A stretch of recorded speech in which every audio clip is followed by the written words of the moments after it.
What is up mga kapotpot? Mr. Kalakal here, and welcome to the vlog. Okay guys, so akala nyo puros NMAX na tayo, no? Hindi. Okay, so I'm here at Rusi Junction, yung place to be. And I have here project scrap. Dahil gagawin na namin yung engine niya before customization. Okay, so nakita nyo yung mga prior videos nitong Cb1 na to, yung preparation na ginagawa natin. So though I'm not rushing things into this bike dahil kailangan meticulously check and organize dapat ang plano dito para hindi masyadong scattered yung gawa or hindi masyadong misdirected yung mga ginagawa dito. Okay? So for the meantime guys, sama kayo sa aking activity. If you have a Cb1 project, this might help you or with your other projects and how I do things with the bike. Okay, so here we go in 3, 2, 1.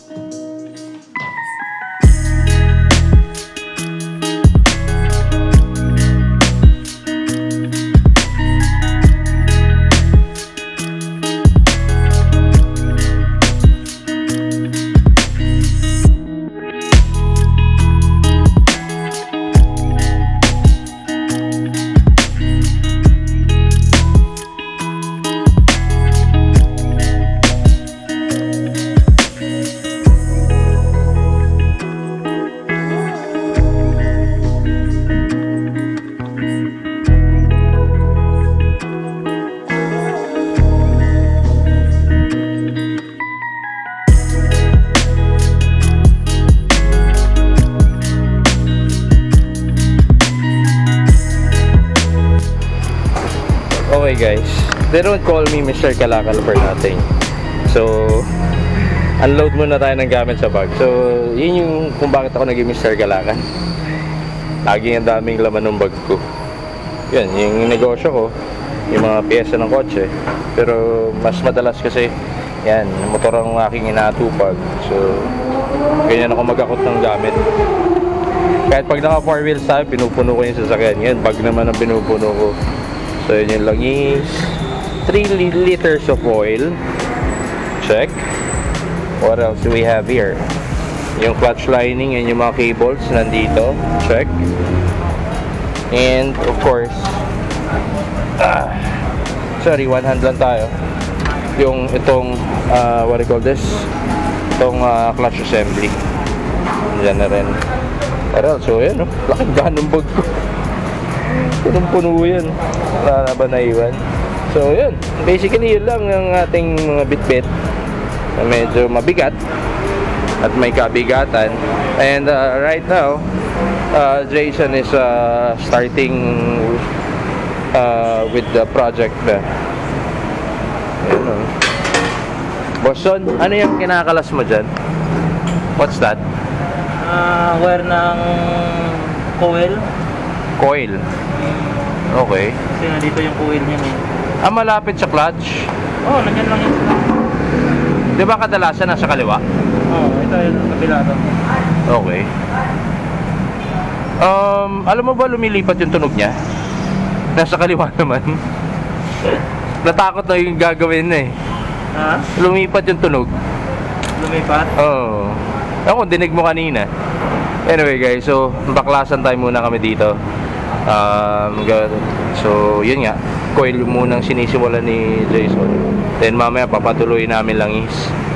So malalaman natin kung anong sitwasyon nito in the few. Okay?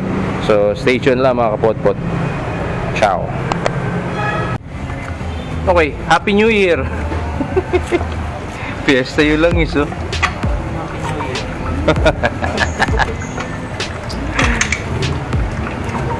Ba't parang tubig na?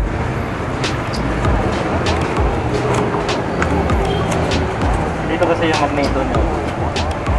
Okay. Parang tubig no. Ayan o. Ayan na yung ano niya. Tren. Paklasan time. Init. Springs. Springs. Springs. Springs. Boom. And linis time. So this is the pyesa na ikakabit natin sa kanya. Linis lang dahil surplus yan. Then ito yung bago niyang lining. Yan yung mga luma niyang pyesa. Okay. So,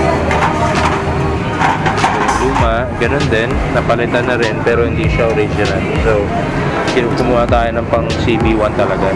So ganun ka technical or ganun ka kahirap tong motor na to. So pero yung may-ari kasi nito talagang fan ng bike, so we have to do something about it. Kailangan natin gawin yan ng kumbaga almost back to original as much as possible. Yan. Then mamaya papaliwanag sa atin ni Jason what happened to the bike. For the meantime, yan muna. So, palit to. Tanggal to. Tapas ulit to. Tanggal yan. Then, wala kasing angkasan to. So, lalagyan din natin na ng angkasan yan. So, kanina nag-drain kami. Tila 5 litro yung nakalagay dito. And as per Jason, 3 liters lang daw ang kailangan. Enough na yun. Okay. So, balik lang sa linis to. Then, balikan to rin kayo. In a few. Okay, mounted na yung parts. Assemble time na lang kami. Okay, then check pa kami na ibang mga components nito. Yan. Yung luma niya.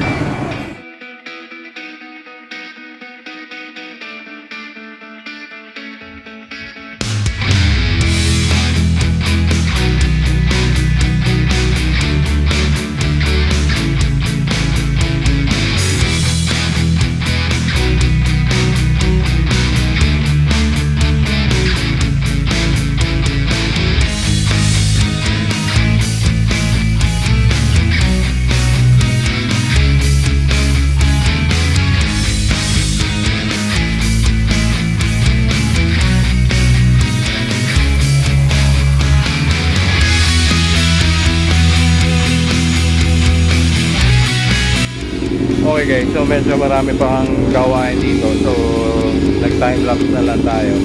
Well anyway, so nag-assemble na namin ulit, napaklas namin yung card, napaklas namin yung intake and everything.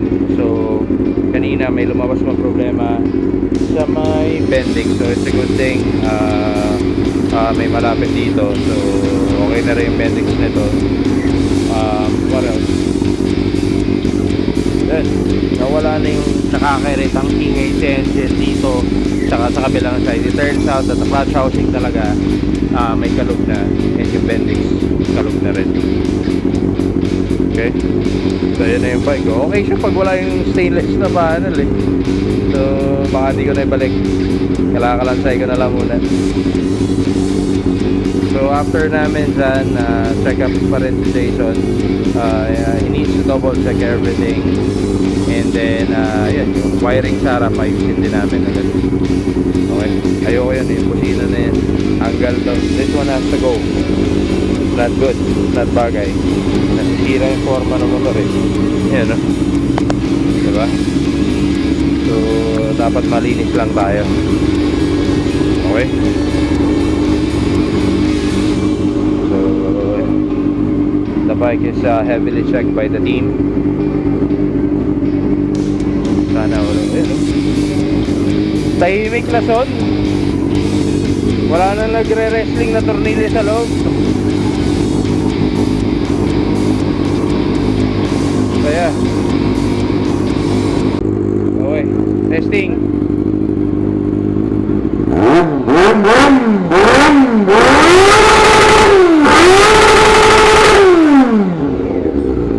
Woohoo! Ano, kumalog yung mga ano mo sa tenga? Grabe.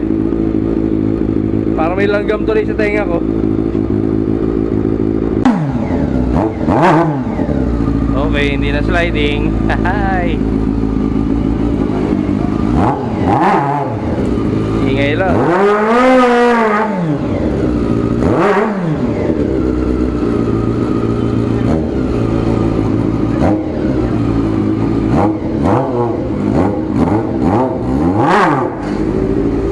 Sayad. Sayad ah.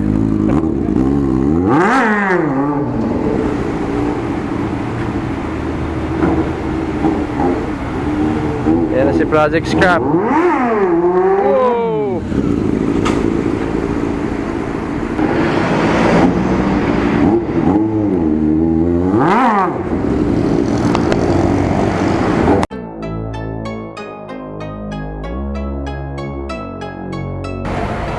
Okay, ayaw naman mag-testing nito.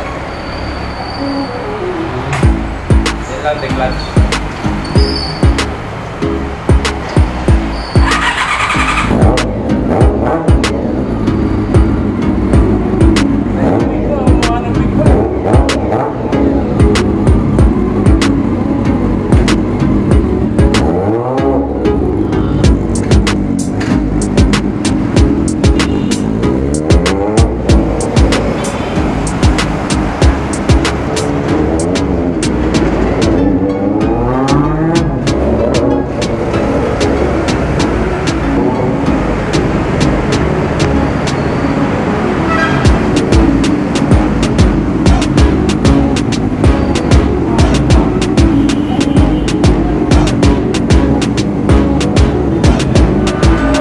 Okay, so may isa na lang problema. Ano yun? Mono shock. Kuha ka lang pag sa likod. Yan, mono shock. Madago-dago lang yan. Yun nga eh. Mga makahanap kayo surplus na maganda pa. Yun ang problema, monoshock. Ito, easy. Bakit? Ano nangyayari sa kanya? Lumalagotok na? Alam mo na. Ang ano kasi ang problem, pag nalupak na siya. Lupak na siya. Ano sabi niya? Yun lang.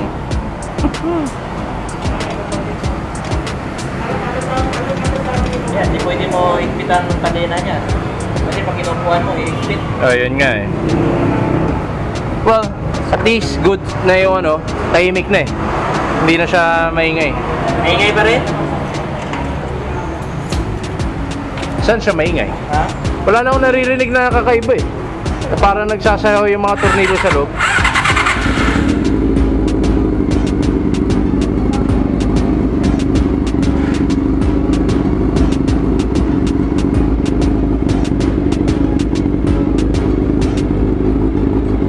Wala yun.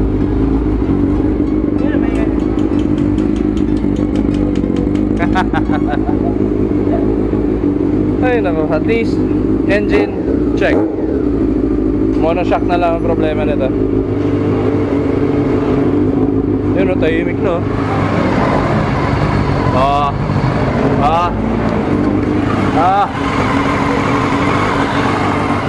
Boom. Tahimik ah. Original na tunog yan. Before kasi grabe ingay dito sa may engine bay. Para nagpa-party yung mga tornilyo. Yan, it's all good. Palitan na natin yung mga dapat palitan. Okay? So, yun lang mga kapotpot. Kami mag-ayos muna, magliligpit dito. And then, balikan ko na lang kayo. Ciao. Okay. So, we're done na dito sa junction. Okay na to, si Project Scrap. Moving on to the next destination. Mukhang, ayan oh, sobrang dilim dun. So, batsi na. Camera ko mababasa.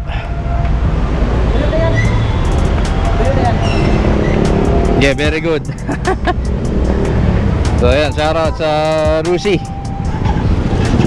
Maraming salamat. Now it's time to go. Dilim dun, no?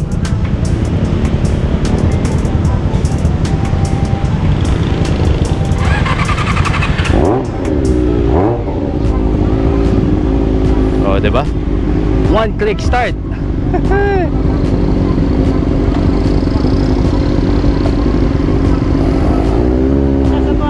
Ha? Okay.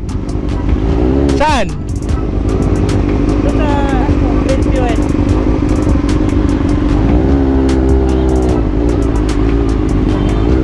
Gotta go. Taas na to.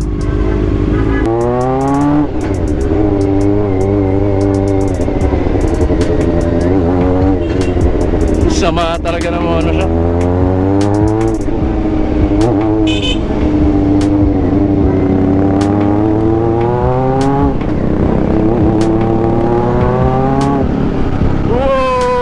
power na.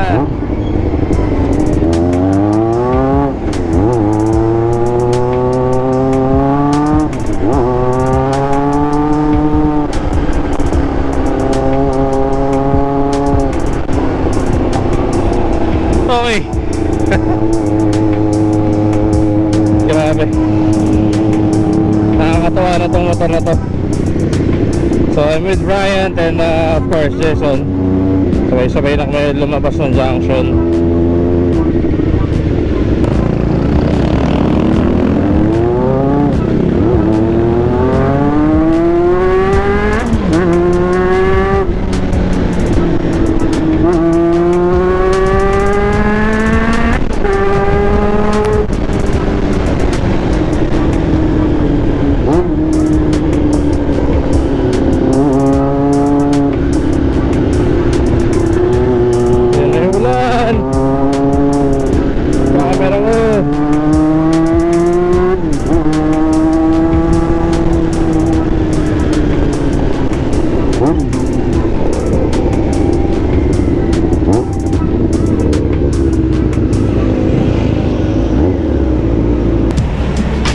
Ako, umulan and I have to, dahil hindi waterproof yung camera natin, bago na to. And maraming salamat sa pagsama sa aming activity. So Brian and Jason and me and Scrap and the rest of the bikes are now signing off. Ciao. So good night everyone, ride safe and God bless palagi. See you in the next one. Peace. Babush.